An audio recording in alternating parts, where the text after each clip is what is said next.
di Boneka Berhantu di Dunia. Kali ini gue bakal ceritain tentang Annabelle. Yup, the famous Annabelle guys. Yuk. Cerita Annabelle ini terjadi di tahun 1970-an. Dimana sebenarnya boneka yang kayak begini itu bukan cuma satu guys di dunia, tapi dia ini dijual di mana-mana dan namanya tuh Raggedy Ann. Kalau kalian cari di Google itu tuh banyak banget tuh guys, bentukannya kayak gitu ya. Noh, gue heran kenapa orang menganggap ini boneka lucu. Itu boneka creepy coy, lu lihat aja.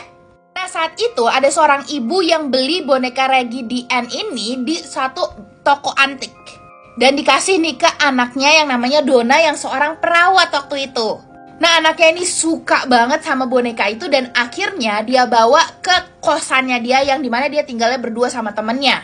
Awalnya boneka ini tuh aman aja guys, nggak ada terjadi teror apapun. Teror pertama dari boneka Raggedy Ann ini tuh sebenarnya nggak mengganggu banget gitu guys. Dia cuma terlihat seperti pindah posisi, terus juga pindah ruangan. Sampai akhirnya kelihatan seperti bercak darah keluar dari dalam badannya dia ini. Terornya itu biasa aja guys, nggak sampai apapun. Kayak ada sesuatu di depan kamar gue. Oke, lanjut, gue merinding sedikit, kaget.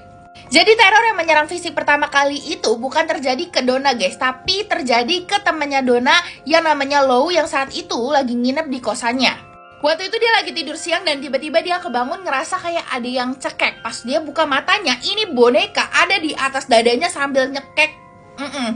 Untungnya si Lou ini selamat dan dia langsung bilang ke Donna kalau buang deh ini boneka karena ini boneka ini membahayakan nyawa. Tapi bukannya dibuang, si Donna ini malah ngebawa boneka ini ke paranormal. Dari paranormal itu, mereka mengetahui kalau boneka ini itu dirasuki oleh arwah anak kecil yang sempat meninggal dan jasadnya itu ditemuin deket sama kosannya si Donna. Yang namanya anak kecil itu adalah Annabelle Higgins. Yup, dari situlah nih boneka ini disebut Annabelle sesuai sama arwah yang merasukinya. Di sini Donna itu nggak takut sama boneka ini guys. Dia malah kayak ya udah Annabelle kamu boleh tinggal di sini di boneka ini dan kita tinggalnya bareng-bareng aja ya. Tapi teror dari Annabelle ini malah makin guys. Sampai akhirnya cerita dari Annabelle ini tuh didengar sama paranormal yang sangat famous waktu itu yaitu Ed dan Lauren Warrens. Dan dia langsung minta bawa Annabelle ke tempat rumahnya karena bener-bener mengancam nyawa. Dari sinilah nih Annabelle ditaruh di dalam kotak yang dilindungi sama mantra-mantra gitu. Dan sekarang Annabelle bentukannya masih di dalam kotak seperti ini guys. Terus kalau kalian nonton Diary Misteri Sarah, itu Mbak Sarah itu beneran ngebuka si kotaknya ini dan ketemu sama Annabelle langsung. Gila.